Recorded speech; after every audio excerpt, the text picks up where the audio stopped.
大家好，我係阿比，今日就講11月遊戲短評同感想嘅下篇，講埋剩翻嗰9隻 game，其中有5隻咧係啲日本 game 嚟嘅。咁今集咧都係集中講啲輕策嘅簡單 game。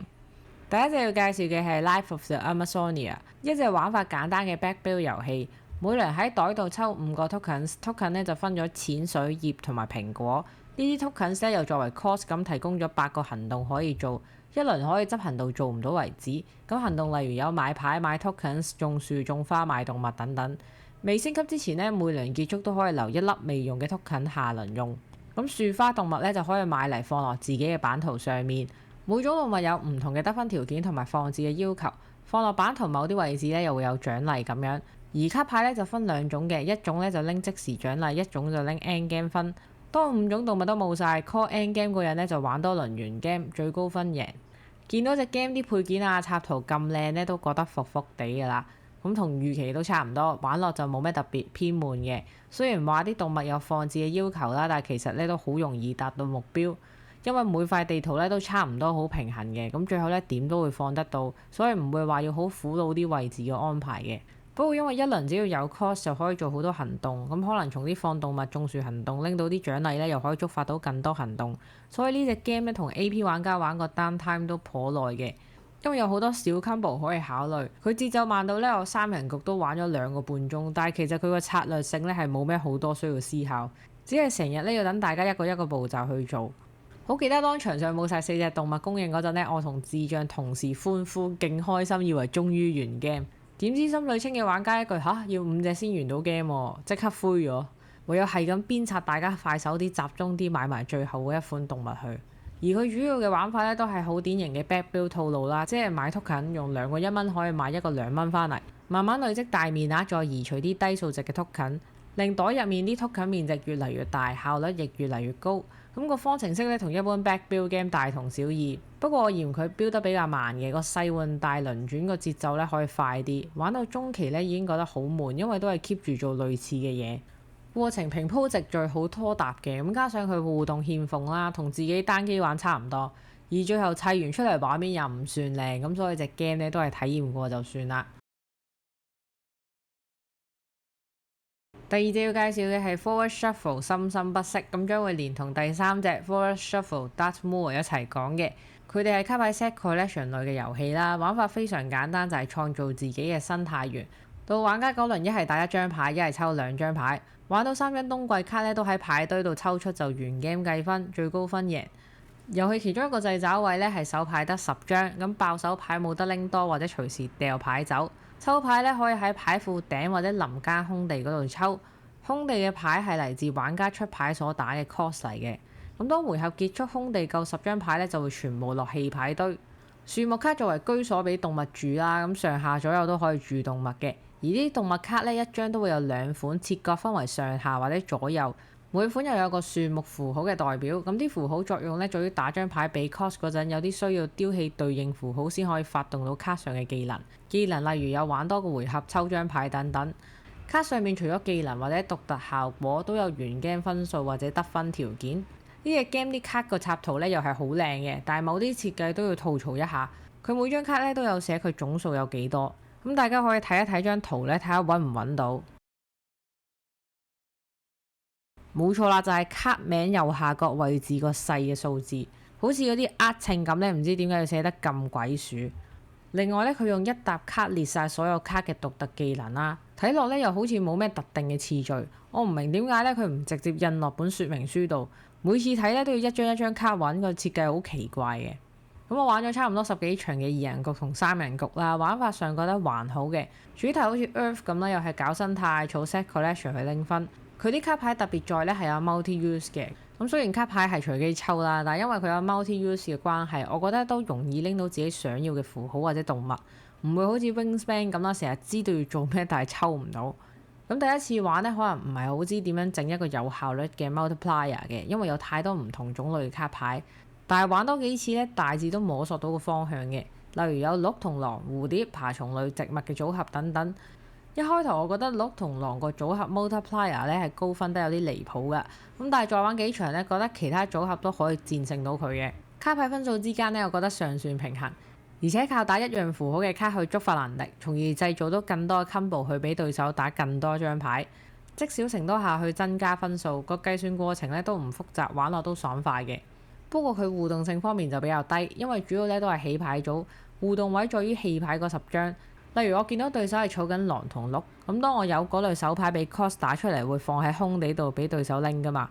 咁要等對手拎唔到呢，一係就睇準對手爆緊牌，或者趁外面差唔多夠10張牌，將對手想要嘅牌推晒落山，盡力唔俾對手拎上手。咁個互動咧都好睇個時機嘅。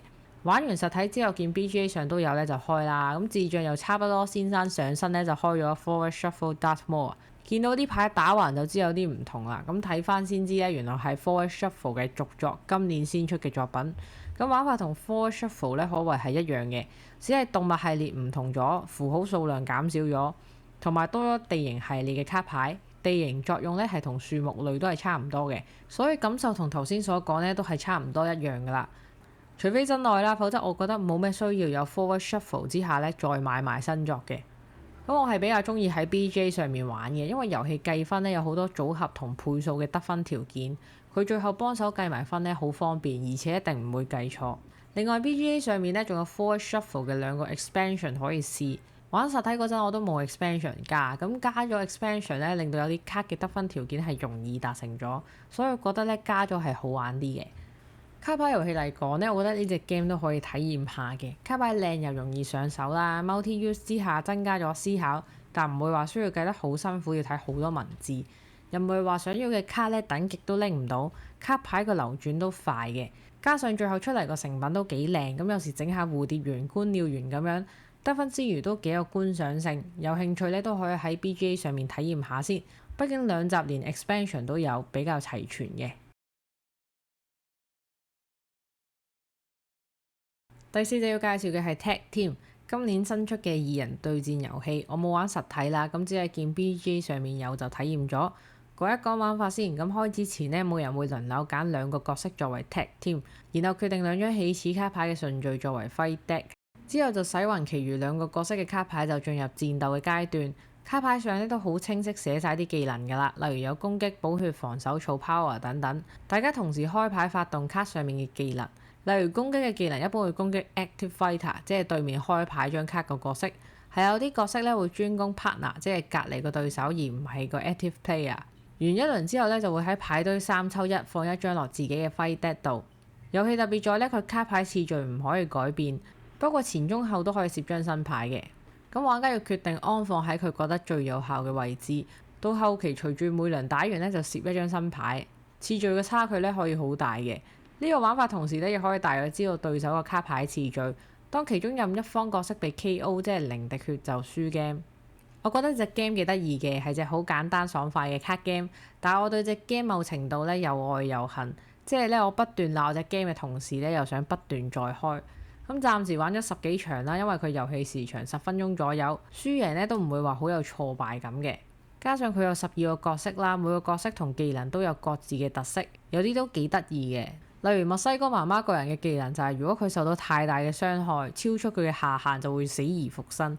我一開頭唔知佢有呢個技能咧，係玩到非常震驚嘅，唔明點解打極佢都唔死，因此都好有興趣咧試下角色之間嘅唔同組合。咁呢點我幾中意嘅。而唔睇欣賞嘅方面咧，第一點就係開頭我欣賞佢標榜住卡牌次序唔係隨機而係固定呢點。我一度有錯覺，覺得係好有策略，因為知道晒對手有咩，以為好有心理戰。但係我後續發現佢個卡牌次序咧都係令過程好隨機嘅。咁首先每輪隨機抽3張卡啦，有時抽到啲冇咩作為嘅卡都要攝落去咧，都幾令人無奈嘅。然後可以攝嘅位咁多，前中後都得。咁其實中後期咧唔容易估計啊，因為牽一發已經動全身，冇我預期咁有心理戰嘅。咁不過作為10分鐘快 game 嚟講呢，個隨機都接受嘅，只係佢同我嘅預期有啲落差。第二點咧，在於卡牌組合同卡牌技能方面，熟悉晒卡牌玩咧會比較好玩嘅，因為我玩過幾場用埋2隻角色咧係完全唔夾，好快咧就會知自己輸硬，所以點都要玩幾場了解啲卡牌內容，先知點有效去攻防同埋角色之間可以點合作。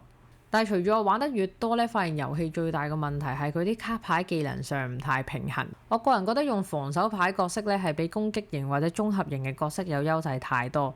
全防守型嘅選手咧，例如黑騎士啦，佢防守得嚟咧，又有得做反擊進攻或者補血；而啲全攻擊型嘅選手咧，就係攻擊得嚟冇血補，俾人防咗就防咗，最多當儲下 power，對比上係比較舒適。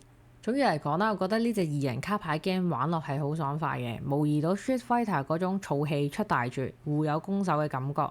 但係我覺得卡牌同埋人物技能唔太平衡。雖然一路鬧啲角色東亞病夫啦，但係打鬥體驗都幾唔錯嘅。有時咁啱估中咗移除埋人哋勁嗰張牌出街咧，都幾驚喜嘅。咁大家有興趣咧，都可以去 BGA 上面體驗下嘅。最後介紹嘅日本 game 咧，都係由有台 FaceTime 喺日本 Game Market 帶翻嚟嘅。咁非常感謝佢分享同我玩啦。咁大家有興趣咧，都可以去佢哋 channel 睇下佢哋介紹 Game Market 嗰條片嘅。時間關係，有啲就精簡介紹算啦。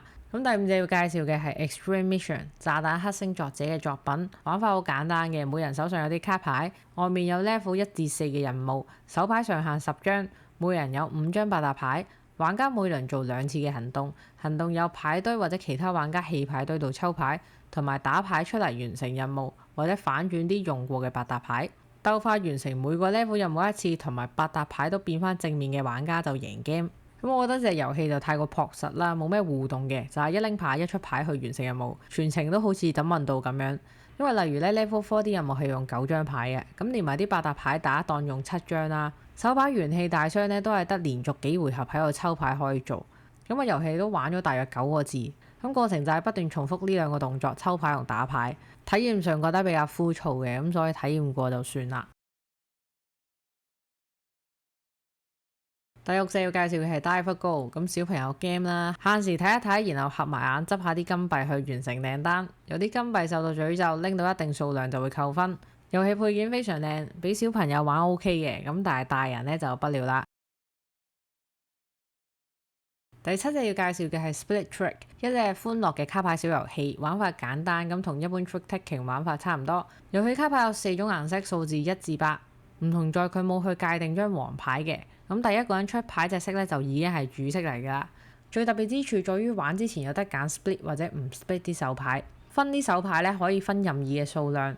遊戲玩3回合，每人底分100，每回合都會抽翻回合數嘅扣分牌。例如食嘅樽入邊有黃色卡3、5、7嘅話，每張扣16分。第一位玩家連續食2噸就扣36分等等。開頭聽玩法咧，覺得又係一隻加少少特色，本質咧都係泛濫咗嘅 trick taking 遊戲，但係玩落出奇地刺激。因為有得分手牌嘅關係咧，可能玩家手牌一開始已經得翻1-2隻色，出牌個自由度就大咗。我玩嗰陣打張數字牌2咧，以為實安全冇死啦，點知一個打1，其他人打其他色嘅扣分牌，導致外面3張懲罰卡我都中晒。我冇諗過我打張2都要食噸，之後我就長期驚弓之鳥啦，打張2或者3都好驚中伏。而啲分咧一扣都大起大落，咁不過因為遊戲長度好短嘅關係咧，扣咁多分都唔會話好難受，反而出其不意地中伏咧都帶嚟咗唔少驚喜同歡樂，所以大家咧有機會都可以體驗下呢隻 game 嘅。第8隻要介紹嘅係 Gambit 啊，朋友就話係 Poker 簡單版啦，咁得數字1至3同4款式嘅數字，睇中間個鋪張牌，再揀自己一張牌出，判斷要唔要增加賭注或者棄牌，咁之後就好似 Poker 咁繼續抽牌放喺中間個鋪，最後綜合自己嘅牌同中間邊個牌組最大就贏。之後玩幾輪呢，分數最高就贏啦。牌組係得最多相同數字或者符號，所以都唔使考慮要整啲咩花式出嚟。我會俾爛 game 之星佢嘅，因為佢完全冇任何心理戰嘅博弈。牌嘅花款得咁少，自己第二張同出面唔啱款咧，都知道輸嘅機會極大，都唔使俾人帶走啦，就咁睇都知自己贏面係0。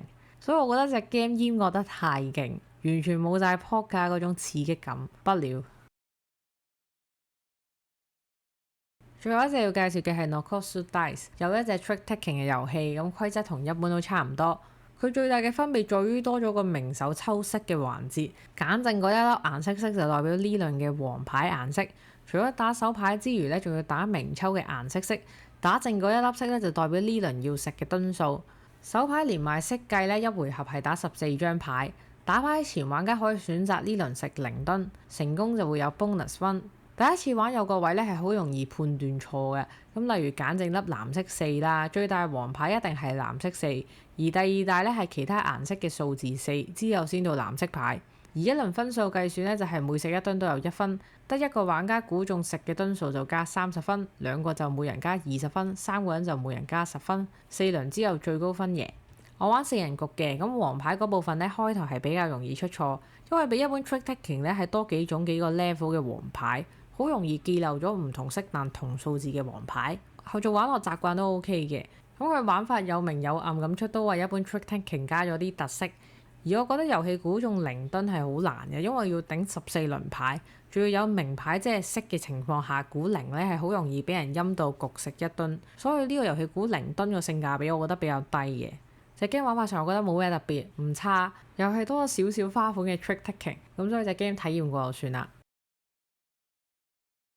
咁11月下篇嘅感想就大致分享到呢度啦，祝各位聖誕快樂！下集我先總結埋2025年嘅桌遊賽果，歡迎大家留言分享下今年玩過啲咩最好同最難嘅 game，咁都可以俾我下年作為一個借鑑。咁多謝大家收聽先，我哋下集再見，拜拜。